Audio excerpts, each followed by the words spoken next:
देखिए, विपक्ष से और अपेक्षा कुछ की नहीं जा सकती, वो ऐसे ही बोलेंगे। परंतु मैं इतना बताना चाहता हूं कि भारतीय जनता पार्टी की नेताओं की ओर से कहीं पर भी ये शुरुआत नहीं हुई है। अब मुद्दों को बताना, भ्रष्टाचार की बात करना, भ्रष्टाचार के बारे में उल्लेख करना, उसको अगर आप स्तर गिराना चाहते हो तो मैं मानता हूं कि भ्रष्टाचार के मुद्दों को जनता के सामने रखना हमारा लोकतांत्रिक दायित्व भी है और अधिकार भी है। मगर आप किसी के भ्रष्टाचार को बात करो और उसको आप स्तर गिराना कहते हो तो वो ठीक नहीं। नहीं, आप पहले दो चीजों को मिक्सअप मत करिए। सरकार बनाने के लिए भारतीय जनता पार्टी के स्वयं के पास पूर्ण बहुमत होगा। हम 300 से ज्यादा सीट प्राप्त करेंगे, ये हमारा पूर्ण विश्वास है, इसमें कोई कंफ्यूजन का सवाल ही नहीं है। सरकार एनडीए की बनेगी और उसके बाद भी हमारी नीतियों और कार्यक्रमों को देखकर कोई जुड़ना चाहता है तो सभी का स्वागत है।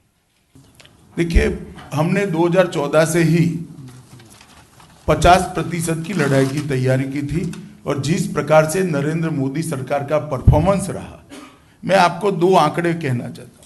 22 करोड़ से ज्यादा लाभार्थी केंद्र सरकार के थे, 22 करोड़ से ज्यादा, और हमें गत चुनाव में 17 करोड़ वोट मिले थे। गत चुनाव में हमारे पास 2.5 करोड़ कार्यकर्ता थे, इस बार 11 करोड़ कार्यकर्ता है। हमें चुनाव को 50% का चुनाव मानकर लड़े हैं। और आपका शायद ध्यान नहीं गया, हिमाचल प्रदेश, गुजरात, अपना त्रिपुरा, इस सब राज्यों में 50% क्रॉस किया है। यही थ्योरी के आधार पर क्रॉस किया है। और मुझे पूरा भरोसा है कि अब ये जमाना चला गया है कि दो नेता दिल्ली के ड्राइंग रूम में हाथ मिलाएंगे तो उनके पीछे मतदाता बंधुआ मजदूर होकर चला जाएगा। मतदाता अपना मत खुद तय करता है, अपना वोट खुद तय करता है और देश के और अपने क्षेत्र के भले के लिए उसका उपयोग करता है।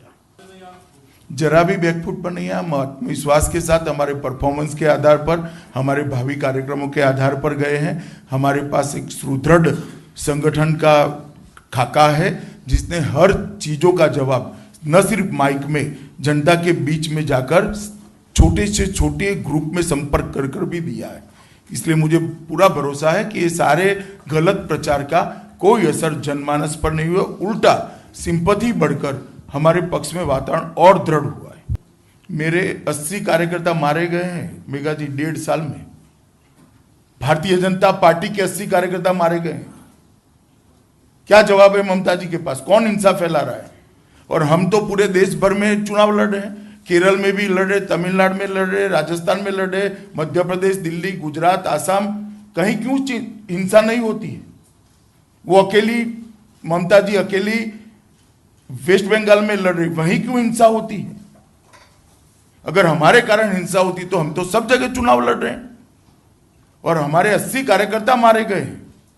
और मुझे तो दुख ममता जी से नहीं है, आप लोगों से है कि ऐसी चीजों को आप बल देते हैं। आपने उनको काउंटर क्वेश्चन करना चाहिए कि 80 लोग तो भारतीय जनता पार्टी के मारे गए हैं, मगर मैं देख रहा हूं कोई पूछता नहीं है मीडिया में। नहीं, पार्टी ने उनको सो कॉज नोटिस इश्यू करने का निर्णय किया है। उनका जवाब आने के बाद डिसिप्लिनरी कमेटी इस पर निर्णय करेगी। हमारी पार्टी का संविधान है और इसके हिसाब से आगे कार्यवाही होगी।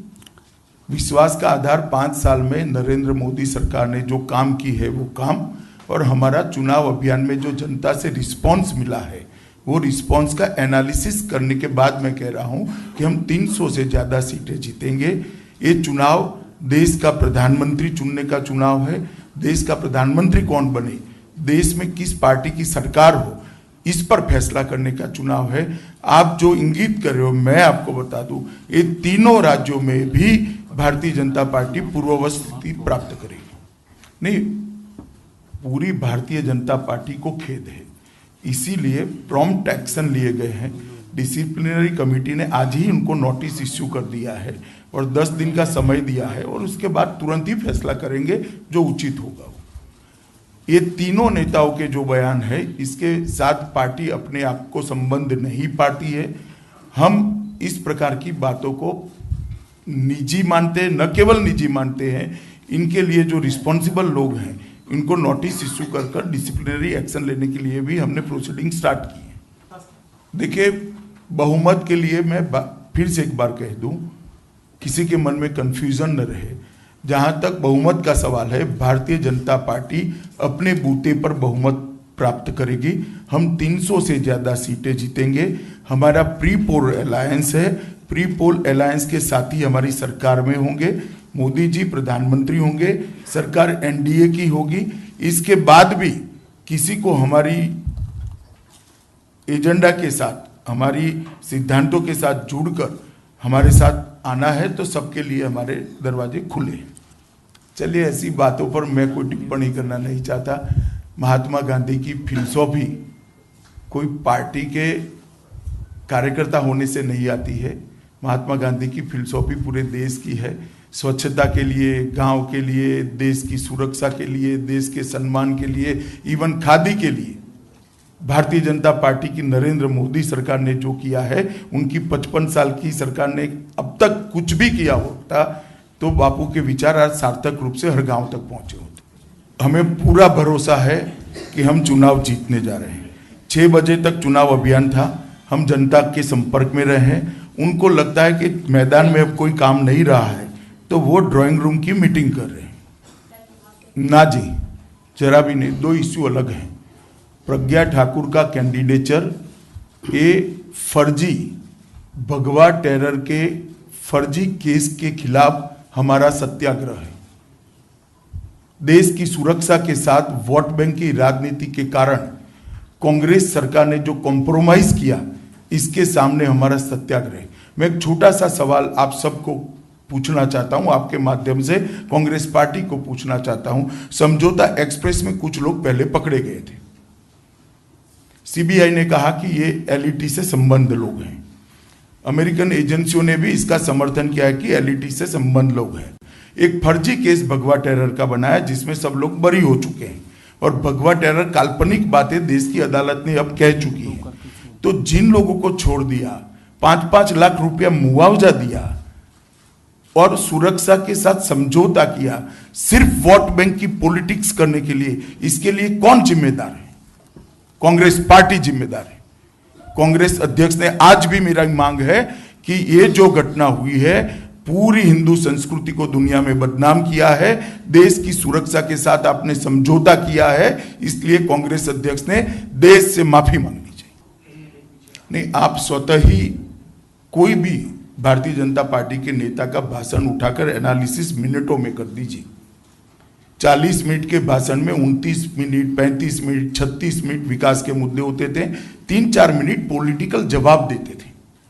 मगर दुर्भाग्य की बात है कि टीआरपी के कारण और फ्रंट पेज टाइटल बनाने के कारण वो 3 मिनट वाली चीजें ही छपती है। हम क्या कर सकते हैं भैया? आप सबको मैं कहता हूं, भारतीय जनता पार्टी के किसी भी नेता का भाषण का एनालिसिस करिए और विकास की बात कितने मिनट तक की गई वो निकालिए। ये सारे मुद्दे हमने विकास के रखे हैं जनता के सामने, और जनता ने सुने भी है, स्वीकारे भी है। देखिए, मैं कई बार कह चुका हूं कि श्री राहुल गांधी के पास अगर कोई जानकारी थी तो उन्होंने सुप्रीम कोर्ट जब इस विषय पर सुनवाई कर रही थी, सुप्रीम कोर्ट को असिस्ट करना चाहिए था। कोरे पॉलिटिकल आरोप लगाने से आरोप लगते नहीं है। जिन पर आरोप लगाते हैं, इनके चरित्र के आधार पर जनता निर्णय करती है।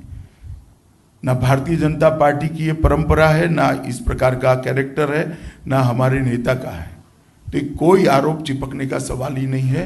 राफेल डील के अंदर, डिफेंस प्रोक्योरमेंट प्रोसीजर के अंदर कहीं कॉम्प्रोमाइज नहीं हुआ है। कोई किसी भी प्रकार का फेवरेटिज्म नहीं हुआ है, ना एक कानी पाई का भी भ्रष्टाचार हुआ। चलिए, वो ठीक है, किसी के व्यक्तिगत विचार है, मगर हम बहुत ज्यादा सीटों पर लड़ रहे हैं। अच्छा फीडबैक हमारे पास है, मगर शिवसेना का भी जो व्यू है वो अपना व्यू है। इस पर मैं क्यों टिप्पणी करूं? मैंने मेरी बात जनता के सामने रखी, आपके सामने रखी, मैंने जवाब दे दिया ना। हर चीज का जवाब प्रधानमंत्री जी ने देना जरूरी नहीं है, क्योंकि सवाल का बुनियाद ही नहीं है, बेसिस नहीं है।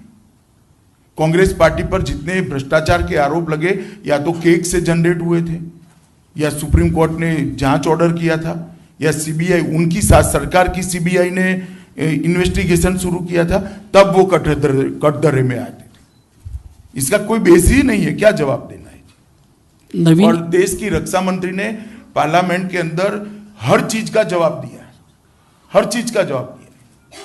और सुनने के लिए भी राहुल गांधी बैठे नहीं थे।